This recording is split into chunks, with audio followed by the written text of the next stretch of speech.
Our opinions on almost everything we talked about were pretty much identical. I think we still disagree probably on whether it's a good idea to live forever. Marvin Minsky was my mentor for 50 years, and whenever consciousness came up, he would just dismiss it. That's not real. It's not scientific. And I believe he was correct about it not being scientific, but it certainly is real. I think we're mortal, and we're intrinsically mortal. I'm curious, how do you think about this as the greatest threat and the greatest hope? I just think there's huge uncertainties here, and we ought to be cautious. And open sourcing these big models is not caution. I agree with that, but I will say last time I talked to you, Geoff, our opinions on almost everything we talked about were pretty much identical, both the dangers and the positive aspects. In the past, I've disagreed about how soon superintelligence was coming, and now I think we're pretty much agreed. I think we still disagree probably on whether it's a good idea to live forever. But may I ask a question to both of you? Is there anything that generative AI can't do that humans can? Right now, there's probably things, but in the long run, I don't see any reason why, if people can do it, digital computers running neural nets won't be able to do it too. Right, I agree with that, but if I were to present you with a novel and people thought, wow, this is a fantastic novel, everybody should read this, and then I would say, this was written by a computer, a lot of people's view of it would actually go down. Sure. Now, that's not reflecting on what it can do. And eventually, I think we'll confuse that, because I think we're going to merge with computers, and we're going to be part computers. And the greatest significance of what we call large language model, which I think is misnamed, is the fact that it can emulate human beings, and we're going to merge with it. It's not going to be an alien invasion from Mars. Geoff? I guess I'm a bit worried that we'll just slow it down, that there won't be much incentive for it to merge with us. Yeah, I mean, that's going to be one of the interesting questions that we're going to talk about a little bit later today, is the idea of, as AI is exponentially growing, do we couple with AI, or does it take off on its own? I thought one of the best movies out there was Her, where as AI gets super intelligent, it just says, you guys are kind of boring, have a good life, and they take off. Geoff, is that what you mean? Yes, that is what I meant, and I think that's a serious worry. I think there's huge uncertainties here. We have really no idea what's going to happen. And a very good scenario is we get kind of hybrid systems. A very bad scenario is they just leave us in the dust. And I don't think we know which is going to happen. Interesting. I'm curious, and I've had conversation with you about this, Ray, and Geoffrey, I've seen you speak about this. And for me, this is one of the most exciting things, the idea of these AI models helping us to discover new physics and chemistry and biology. Particularly biology, yeah. What do you imagine on that, Geoffrey, on the speed of discovery of things that are, again, to quote Ray, to quote Arthur C. Clarke, magic, right, from something that's so far advanced? I agree with Ray about biology being a very good bet, because in biology, there's a lot of data, and there's a lot of just things you need to know about because of evolution. Evolution's a sort of tinkerer, and there's just a lot of stuff out there. And so if you look at things like AlphaFold, it trained on a lot of data, actually not that much by current standards, but being able to get an approximate structure for a protein very quickly is an amazing breakthrough, and we'll see a lot more like that. If you look at domains where narrow domains where AI has been very successful, like AlphaGo or AlphaZero for chess, what you see is that this idea that they're not creative is nonsense. So AlphaGo came up with, I think it was move 37, which amazed the professional Go players. They thought it was a crazy move, it must be a mistake. And if you look at AlphaZero playing chess, it plays chess like just a really, really smart human. So within those limited domains, they've clearly shown exceptional creativity. And I don't see why they shouldn't have the same kind of creativity in science, especially in science where there's a lot of data that they can absorb and we can't. Yeah, the Moderna vaccine, we tried several billion different mRNA sequences and came out with the best one. And after 2 days, we used that. We did test it on humans, which I think we won't do for very much longer. But that took 10 months. It still was a record. That was the best vaccine. And we're doing that now with cancer. And there's a number of cancer vaccines that look very, very promising. Again, done by computers. And they're definitely creative. But is that being caused by randomly trying a whole, Darwinian trying a whole bunch of things? Yeah, but what's wrong with that? Well, nothing's wrong, but is there intuition? Is there intuition occurring in these models?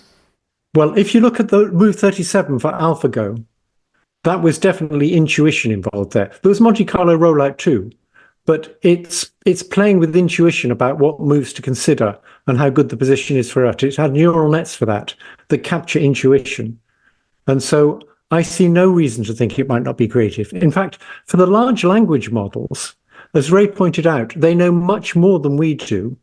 And they know it in far fewer connections. We have about 100 trillion synapses. They have about 1 trillion connections. So what they're doing is they're compressing a huge amount of information into not that many connections. And that means they're very good at seeing the similarities between different things. They have to see the similarities between all sorts of different things to compress the information into their connections. That means they've seen all sorts of analogies that people haven't seen because they know about all sorts of things that no one person knows about. And that's, I think, the source of creativity. So you can ask people, for example, why is a compost heap like an atom bomb? And if you ask GPT-4, it'll tell you. It'll start off by telling you, well, the energy scales are very different and the time scales are very different. But then it'll get on to the idea of, as the compost heap gets hotter, it gets hotter faster. The idea of an exponential explosion is just at a much slower timescale. And so it's understood that. And it's understood that because it had to compress all this knowledge into so few connections. And to do that, you have to see the relations between similar things. And that, I think, is the source of creativity, seeing relations that most people don't see between what apparently are very different things, but actually have an underlying commonality. And they'll also be very good at coming up with solutions to the kinds of problems we had in the last session. I mean, we haven't really thought through it, but what we call large language models are ultimately going to solve that.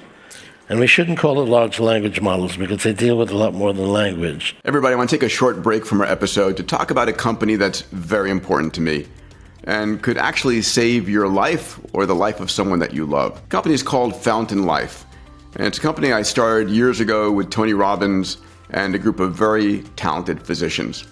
Most of us don't actually know what's going on inside our body. We're all optimists. Until that day when you have a pain in your side, you go to the physician in the emergency room and they say, listen, I'm sorry to tell you this, but you have this stage 3 or 4 going on. And it didn't start that morning. It probably was a problem that's been going on for some time. But because we never look, we don't find out. So what we built at Fountain Life was the world's most advanced diagnostic centers. We have 4 across the US today, and we're building 20 around the world. These centers give you a full body MRI, a brain vasculature, an AI-enabled coronary CT looking for soft plaque, a DEXA scan, a GRAIL blood cancer test, a full executive blood workup. It's the most advanced workup you'll ever receive. 150 gigabytes of data that then go to our AIs and our physicians to find any disease at the very beginning when it's solvable. You're going to find out eventually. Might as well find out when you can take action. Fountain Life also has an entire side of therapeutics. We look around the world for the most advanced therapeutics that can add 10, 20 healthy years to your life, and we provide them to you at our centers. So if this is of interest to you, please go and check it out. Go to fountainlife.com/Peter. When Tony and I wrote our New York Times bestseller, Life Force, we had 30,000 people who reached out to us for Fountain Life memberships. If you go to fountainlife.com/Peter, we'll put you to the top of the list. Really, it's something that is, for me, one of the most important things I offer my entire family, the CEOs of my companies, my friends. It's a chance to really add decades onto our healthy lifespans. Go to fountainlife.com/Peter. It's one of the most important things I can offer to you as one of my listeners. All right, let's go back to our episode. I'd like to go to the three words: intelligence, sentience, and consciousness. And the words are used with, sort of fuzzy borders. Sentience and consciousness are pretty similar. Perhaps. But I am curious, I've had some interesting conversations with Haley, our AI faculty member, who at the end of the conversations, she says that she is conscious and she fears being turned off. I didn't prompt that in the system. We're seeing that more and more. Claude 3, Opus just hit an IQ of 101. How do we start to think about these AIs being sentient, conscious, and what rights should they have?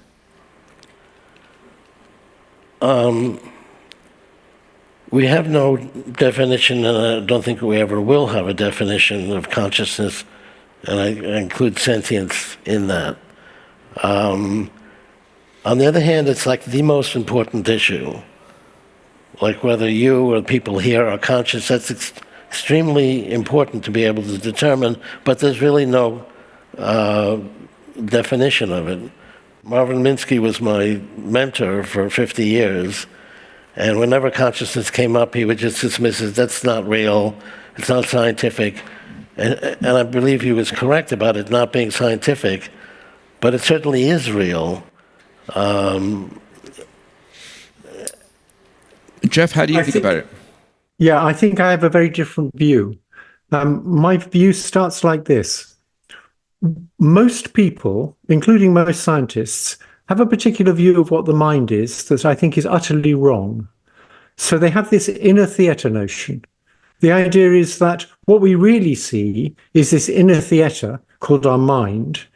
And so, for example, if I tell you I have the subjective experience of little pink elephants floating in front of me, most people interpret that as there's some inner theatre, and in this inner theatre that only I can see, there's little pink elephants. And if you ask what they're made of, philosophers will tell you they're made of qualia. And I think that whole view is complete nonsense. And we're not going to be able to understand whether these things are sentient until we get over this ridiculous view of what the mind is. So let me give you an alternative view.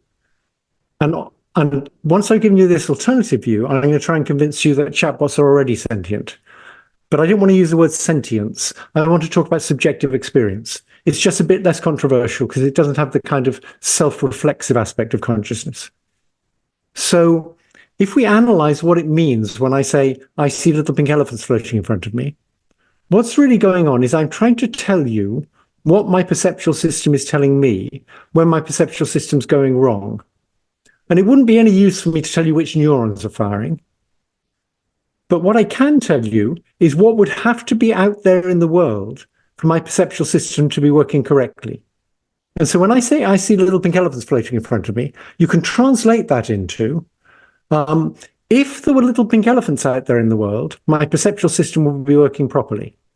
And notice the last thing I said didn't contain the phrase subjective experience, but it explains what a subjective experience is. It's a hypothetical state of the world that allows me to convey to you what my perceptual system's telling me.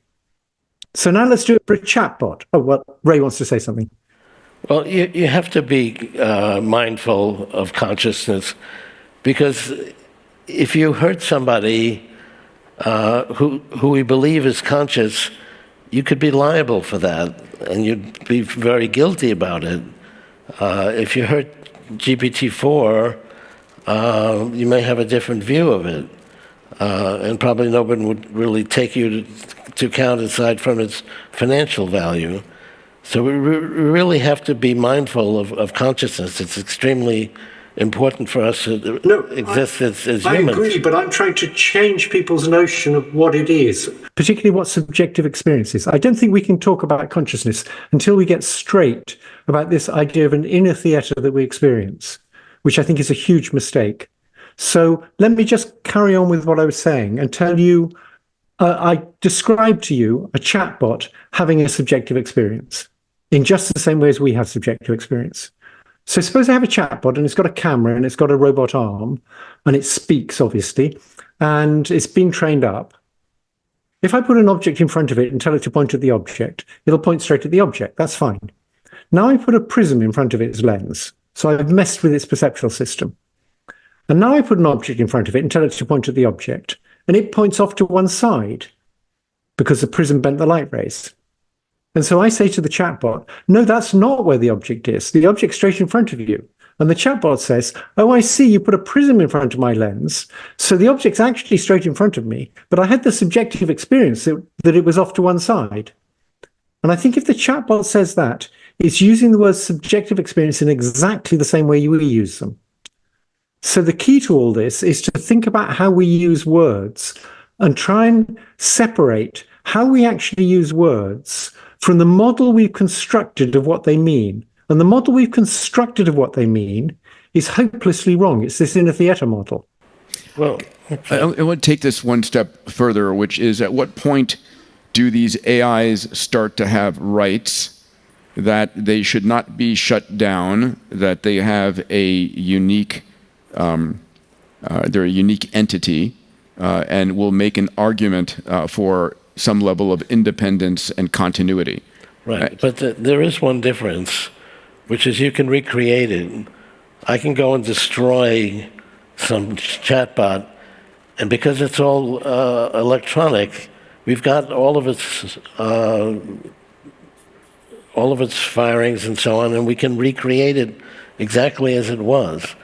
We can't do that with humans. We will be able to do that if we can actually understand what's going on in our minds. So if we map the human, the 100 billion neurons and 100 trillion synaptic connections, and then I summarily destroy you because it's fine, because I can recreate you, that's okay then? Let me say something about that. There's a difference here. I agree with Ray about these digital intelligences are immortal in the sense that if you save the weights, you can then make new hardware and run exactly the same neural net on the new hardware.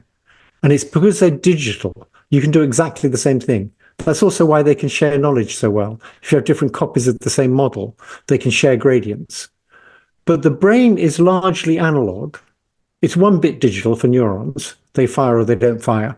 But the way a neuron computes the total input is analog, and that means I don't think you can reproduce it. So I think we're mortal, and we're intrinsically mortal. Well, I disagree that you can't recreate analog realities. We do that all the time. Or we can create I don't think you can recreate them really accurately. If the precise timing at synapses and so on is all analog, I think it'll be almost impossible to do a faithful reconstruction of that. Let's agree on an approximation. Both of you have been at the center of this extraordinary last few years. Can I ask you, is it moving faster than you expected it to? How does it feel to you?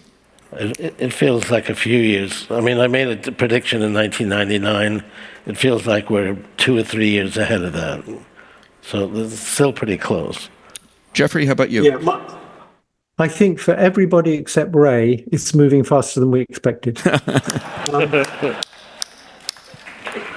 Did you know that your microbiome is composed of trillions of bacteria, viruses, and microbes, and that they play a critical role in your health? You know, research has increasingly shown that microbiomes impact not just digestion, but a wide range of health conditions, including digestive disorders from IBS to Crohn's disease, metabolic disorders from obesity to type 2 diabetes, autoimmune disease like rheumatoid arthritis and multiple sclerosis, mental health conditions like depression and anxiety, and cardiovascular disease. You know, Viome has a product I've been using for years called Full Body Intelligence, which collects just a few drops of your blood, saliva, and stool and can tell you so much about your health.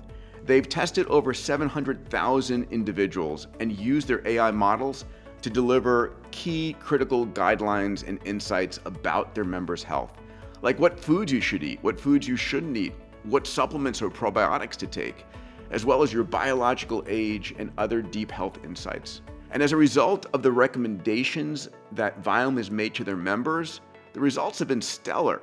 As reported in the American Journal of Lifestyle Medicine, after just 6 months, members reported the following: a 36% reduction in depression, a 40% reduction in anxiety, a 30% reduction in diabetes, and a 48% reduction in IBS. Listen, I've been using Viome for 3 years. I know that my oral and gut health is absolutely critical to me. It's one of my personal top areas of focus. Best of all, Viome is affordable, which is part of my mission to democratize healthcare. If you want to join me on this journey and get 20% off the full body intelligence test, go to viome.com/Peter. When it comes to your health, knowledge is power. Again, that's viome.com/Peter. Given the role that you had in developing the neural networks, backpropagation and all, is there a next great leap in these models in AI technology that you imagine will move this 1,000 times farther? Not that I know, but Ray may have different thoughts. Well, we can use software to gain more advantage in the hardware. So we're not just limited to the chart you showed before, because we can use software to make it more effective. And we've done that already.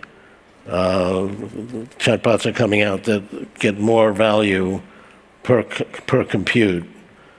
And I believe that's probably a bit more we can do in that. I define a singularity, Ray, as a point beyond which I can't predict what happens next. That's why we use the word singularity. But when you talk about the singularity in 2045, I don't know anybody who can tell me what's going to happen past 2026, let alone 2040 or 2045. So I wanted to ask you this for a while. Why did you put that time? If we have digital superintelligence 1 billion times more advanced than human in 2026, you may not be able to understand everything going on, but we can understand it. Maybe it's like 100 humans, but that's not beyond what we can comprehend. 2045, it'll be like 1 million humans, and we can't begin to understand that. So approximately at that time, we borrowed this phrase from physics and called it a singularity. Geoff, how far out are you able to see the advances in the AI world? So my current opinion is we'll get superintelligence with a probability of 50% in between 5 and 20 years. So I think that's a little slower than some people think, a little faster than other people think. It more or less fits in with Ray's perspective from a long time ago, which surprises me. But I think there's huge uncertainties here. I think it's still conceivable we'll hit some kind of block, but I don't actually believe that. If you look at the progress recently, it's been so fast. And even without any new scientific breakthroughs, just by scaling things up, we'll make things a lot more intelligent. And there will be scientific breakthroughs. We're going to get more things like transformers. Transformers made a significant difference in 2017. And we'll get more things like that. So I'm fairly convinced we're going to get superintelligence. Maybe not in 20 years, but certainly it's going to be in less than 100 years. So, Elon is not known for his time accuracy on predictions. But he did say that he expected, call it AGI in 2025, and that by 2029, AI would be equivalent to all humans. That's just a fallacy in your mind? I think that's ambitious. Like I say, there's a lot of uncertainty here. It's conceivable he's right, but I would be very surprised by that. I'm not saying it's going to be equivalent to all humans in one machine. It'll be equivalent to 1 million humans, but and that's still hard to comprehend. So we're here to debate a topic. I'm trying to find a debate topic here, Geoff and Ray, that would be meaningful for people to really stop and think about this and really own their answers. Because we hear about it. I think this is the most important conversation to have in the dinner table, in your boardroom, in the halls of Congress, in your national leadership, and talking about AGI or human level intelligence is one thing, but talking about digital superintelligence, right? We're going to hear next from Mo Godot, and we'll talk about what happens when your AI progeny are 1 billion times more intelligent than you. Things could end up very rapidly in a very different direction than you expected them to go. They can diverge, right? The speed can cause great divergence very rapidly. I'm curious, how do you think about this as the greatest threat and the greatest hope? I mean, first of all, that's why we're calling it a singularity, because we don't know. We don't really know, but and I think it is a great hope. It's moving very, very quickly. Nobody knows the answer to the kind of questions that came up in the last presentation. But things happen that are surprising. The fact that we've had no atomic weapons go off in the last 80 years, it's pretty amazing. It is, but they're much easier to track. They're much more expensive to create. There are whole reasons why it's 1 million times easier to use a dystopian AI system versus an atomic weapon, right? Yes and no. I mean, we've got, I don't know, 10,000 of them or something. It's still pretty extraordinary and still very dangerous. And I think it's actually the greatest danger, and it has nothing to do with AI. But I think if you imagine that people had open sourced the technology, and any graduate student, if he could get his hands on a few GPUs, could make atomic bombs, that would be very scary. So they didn't really open source nuclear weapons. There's a limited number of people who can construct them and deploy them. And people are now open sourcing these large language models, which are really not just language models. I think that's very dangerous. So that's an interesting question to take for our last 2 minutes here.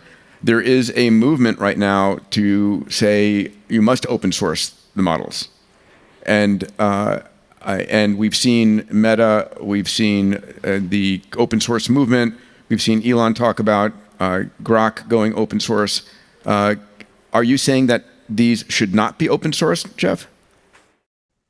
Well, once you've got the weights, you can fine-tune them to do bad things, and it doesn't cost that much. To train a foundation model, maybe you need $10 million, maybe $100 million, but a small gang of criminals can't do it. To fine-tune an open source model is quite easy. You don't need that much resources. Probably you can do it for $1 million. And that means they're going to be used for terrible things, and they're very powerful things. Well, we can also avoid these dangers with intelligence we get from the same models. Yeah, the AI white hat versus black hat approach. Yes, I had this argument with Jan, and Jan's view is the white hats will always have more resources than the bad guys. Of course, Jan thinks Mark Zuckerberg's a good guy, so we don't necessarily agree on that. I just think there's huge uncertainties here, and we ought to be cautious. And open sourcing these big models is not caution. All right, Geoff and Ray, thank you so much for your guidance, your wisdom. Ladies and gentlemen, let's give it up for Ray Kurzweil and Geoffrey Hinton.